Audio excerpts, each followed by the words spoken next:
Testing, 1, 2, 3. You hear me okay? Yeah, just don't move around too much. It messes with the sound. All right, roger that. It was all coming down to the wire. In a couple of hours, FERO was going to hack into a closed-door session between the UEG and ONI, and I was going to expose all of the intelligence agency's ugly secrets to Senate leadership.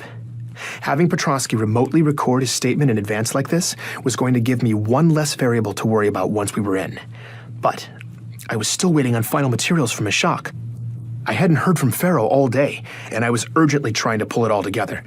I was a wreck. Come on. Considering he was about to accuse ONI of atrocious human rights violations, Petrosky, on the other hand, seemed completely calm. He wanted to chit-chat about the chief. So, high treason. Yeah.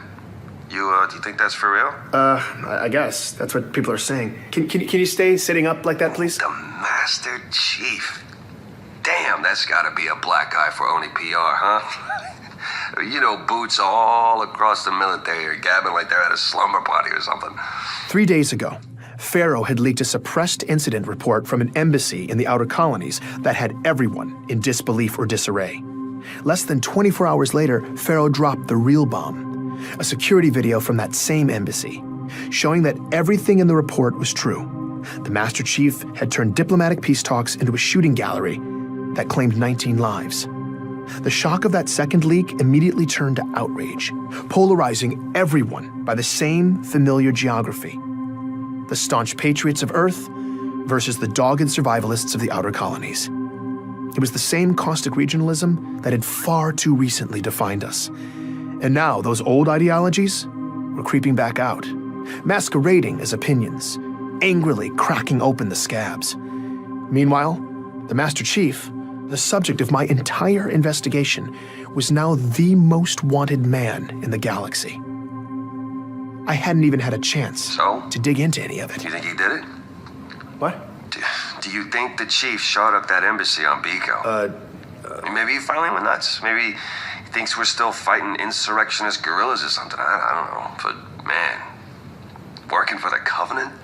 Oh, that's a stretch, right? I don't know, man. I'm sorry. We just gotta lay this down. All right, roger that. We were running out of time, and I needed Petrosky to focus. I started recording. I asked him to introduce himself and tell the world about the Spartan program. And from then on, he was totally on point. So just say who you are, and then just go into it. Okay. I am Corporal Anthony Petrosky, retired trooper of the 105th ODST Division.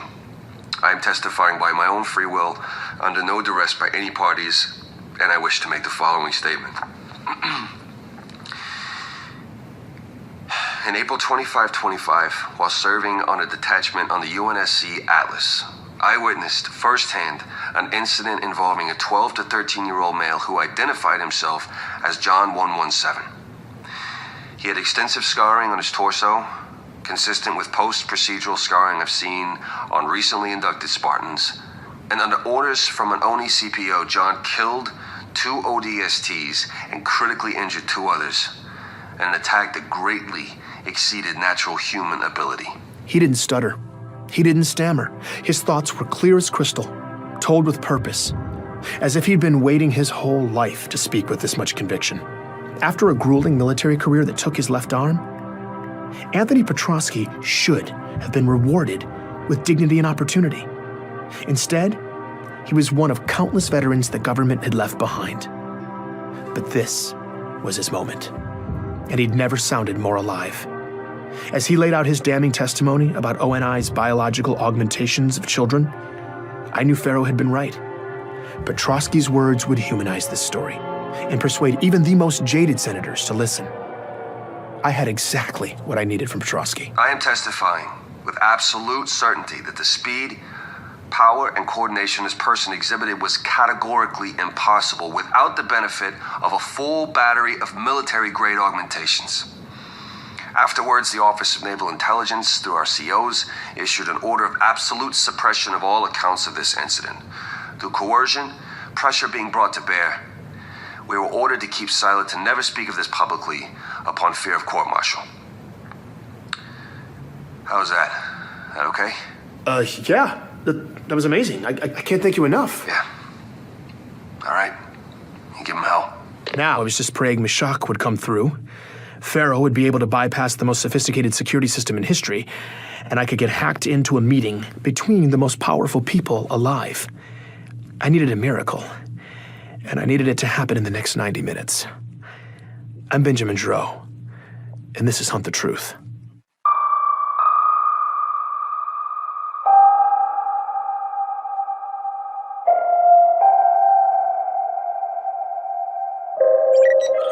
Oh, God, what was I thinking? As I tried and failed repeatedly to get a hold of Meshach, I was trying not to dwell on what my plan had been, particularly because it sounded absurd.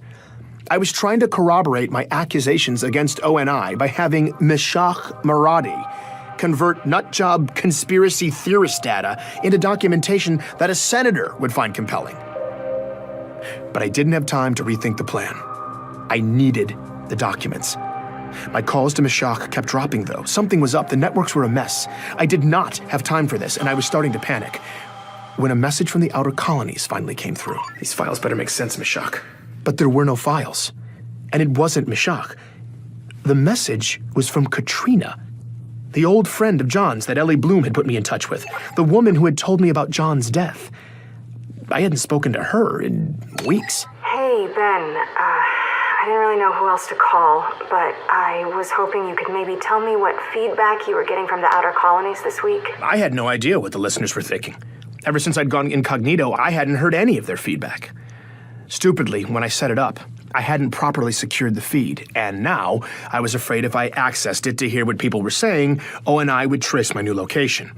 I'd figured after my latest episode, the revelation that ONI had heavily poached the outer colonies for their child abductions would be garnering a strong reaction out there. But the way Katrina made it sound, the reaction was stronger than I could have ever imagined. People are going nuts, switching over to only using local chatternet services like it's 50 years ago or something. It's this new colonial alliance group. They're everywhere, holding all these demonstrations in the streets. Thousands of people are turning out. And they keep chanting about self-reliance, talking about how we need to be preparing for this big embargo, all these boycotts, the UEG offices shutting down. I don't know. It seems peaceful right now. I feel like we should get off world, just in case it breaks bad. I've kind of already been freaked out anyway. I don't know if I'm being paranoid, but I think someone may be targeting me for helping you. And Ellie's in the same boat.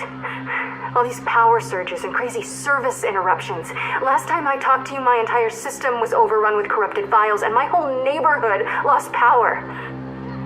I don't know. But if someone is trying to get us, I'm worried what will happen if things get too chaotic out here. I don't really feel safe. So, if you know anything about this, or what we can do to protect ourselves, I mean, they're already shutting down the street. Katrina's message got cut off. I had no idea what was happening. I had no idea what the central government was going to do. I had no idea how to help this woman or Ellie or their families or anyone else. We were all in the dark. All I could do was present the senators with the ugly truth and hope it would convince them to help us all. And I was running out of time to make that a reality. Thankfully, Meshach finally emerged from his subterranean world. So, I just sent it. Perfect. Got it. Thank you.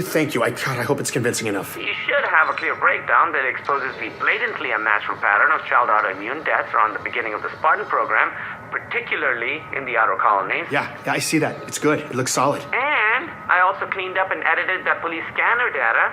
It's one of Oni's abducted kids returning home and running into their clone. One of the suicides? Yeah. So officer gets called to the scene of a home invasion. It's this middle-aged couple and the teenage son who's in a wheelchair.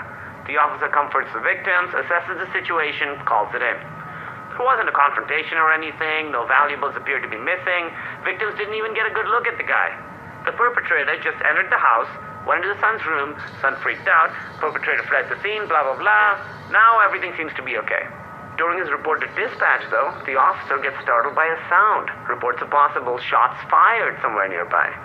Backup arrives to canvass the area. About 10 minutes later, same officer reports discovering a body in a nearby field. It's a teenage kid, dead from what appears to be a self-inflicted gunshot wound. That's where the officer's report to dispatch took a turn. 7 Charlie 19, what's the rush on? It's the exact same kid. The kid from the home invasion over at STEM. I mean, it's 1056? Looks like his identical twin. I don't even know what to say. 7 Charlie 19, ME is en route. The medical data Meshach had sent along with the audio made the picture even uglier. The son was in a wheelchair because months of medical procedures had left him with permanent nerve damage from when he was 6 years old, under treatment for autoimmune and significant cognitive disorders.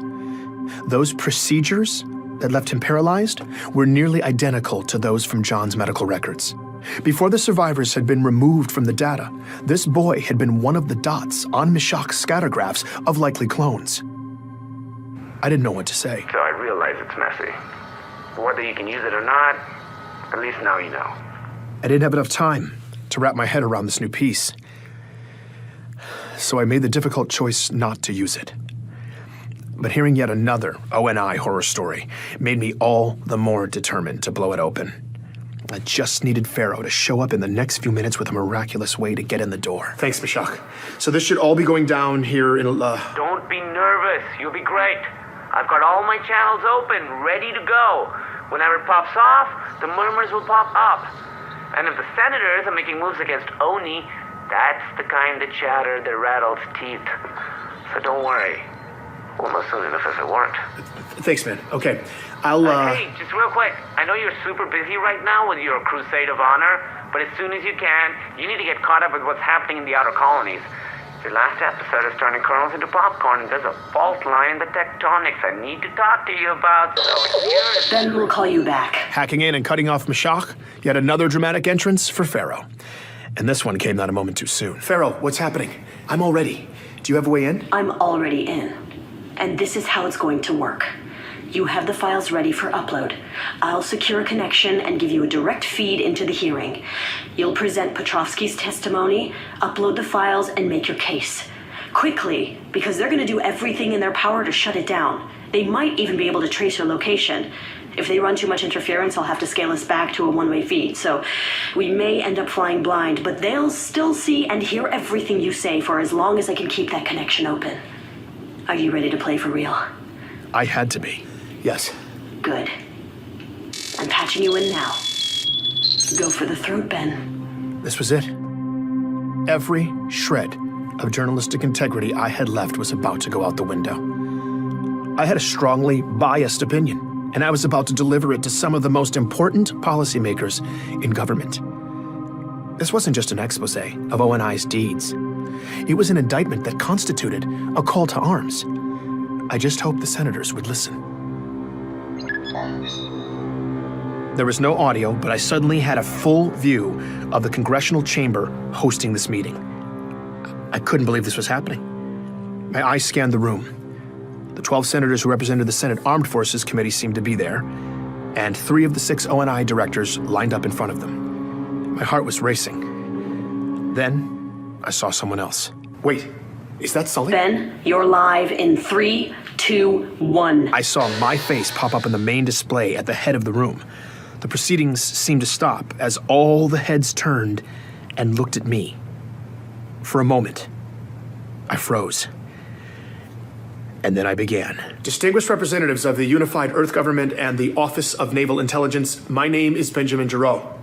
I was a journalist hired by Commander Michael Sullivan to do a profile on the Master Chief Petty Officer John 117, and my contract was terminated for exposing a widespread cover-up by ONI on his true origins. As I spoke, I tried to look at the camera and ignore the return feed. The image of my own face speaking to a room full of supremely powerful people was incredibly distracting. I could see out of the corner of my eye, though, that it was working. They were listening. Then, my feed went black. Keep talking, Ben. I had to cut the return feed, but you're still live in the room. I tried to focus. ONI has gone to great lengths to keep you and the public from knowing critical information about the Spartan program, their lack of institutional control of the Master Chief in the outer colonies, and the genetic modification of abducted children that eventually became warriors like the Master Chief. What I'm about to play for you is testimony from ODST Anthony Petrovsky regarding the Spartan program. I am Corporal... As Petrovsky's testimony played, I was starting to doubt whether or not it was still actually live when I got a message from Sully. It said, "You're out of control, Ben. Last chance to stop." I typed back, "I can't be a party to the crimes you and the rest of O&I have committed. Not anymore. I'm done." There was a brief pause, and he responded, "Yes, you are." My gut sank, but I wasn't going to back down. You're gonna have to finish up quickly, Ben. They're hitting the hack hard. I can't keep it open too much longer. As Petrovsky finished up, I quickly edited my final piece, chopping out any unnecessary language. Then, it was time to bring it home. Senators, for their Spartan program, O&I kidnapped young kids and illegally engineered doomed-to-die clones to replace them. They kept the children as military property, subjecting them to horribly unethical training regimens, and eventually performed dangerous biological augmentations on them while they were still growing. This was how they made the Spartans. Half of these children most likely did not survive. I've provided you with files that corroborate my claims as to these egregious human rights violations. I ask you to review them with an open mind.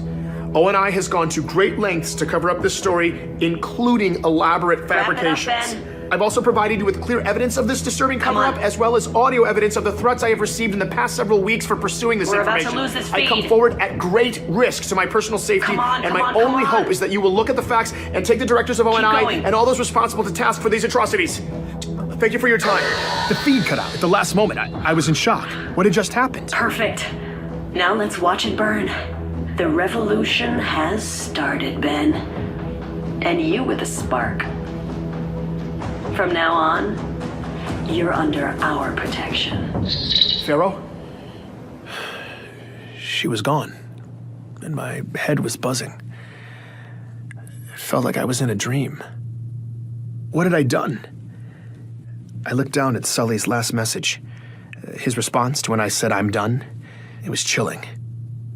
"Yes, you are." That was all he said. That was all he needed to say. I felt dizzy. I had to keep moving and find out if that kamikaze mission had had any effect whatsoever.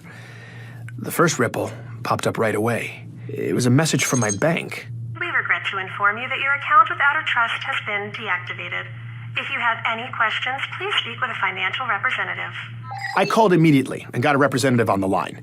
She told me I was under investigation for the unauthorized possession of sensitive government materials. The audio files from my story. I was being fined an astronomical sum for keeping them, and as a result, my assets had been frozen indefinitely. I couldn't believe it. I checked all my accounts, either locked down or zeroed out. In retrospect, cashing out should have been step one, before I took on the most powerful government agency in history. But it was too late now. O&I was bringing down the hammer, and I'd been financially ruined. I was reeling from this realization when two delayed messages popped up in my queue. The first one loaded quickly. It was Mashak. Beth, things are getting a little hectic out here, so I don't even know if this is going through. But I was trying to tell you before I got cut off that... Okay, now we need to talk in person. It's urgent. It's something I found. But we can't talk over comms about it, so I'm coming to see you in person day after tomorrow. Don't talk to anybody. Don't try to reach me. I'll be there soon, and then we can sit down and just go over the whole... I couldn't wait for Mashak to get here, so against his wishes and my better judgment, I tried to raise him. But something was wrong. Like everyone else in my region, I'd had plenty of failed calls to the outer colonies in my time. But this was different. Like it didn't even send the call. I checked my ChatterNet feed.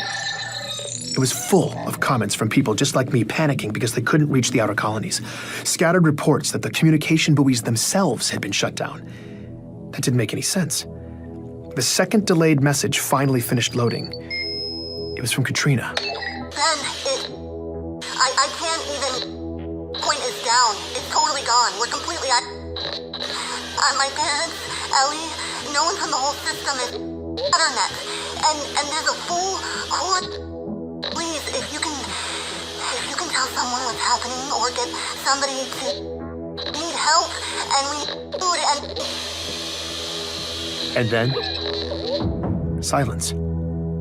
That was it. I couldn't get through again. No one from the inner colonies could. The outer colonies had been completely cut off. After years of O&I quietly committing atrocities from their high perch, it felt like their phantoms were finally in motion, shifting the landscape with unknown objectives, Somewhere out in the shadows they'd created. I listened to Meshach's message again.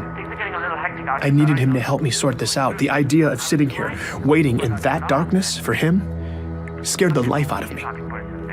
I had to be patient. I just had to get through the next 48 hours. But he would never show up. That message was the last time I heard from Meshach Maradi. Please join me for the next episode of Hunt the Truth.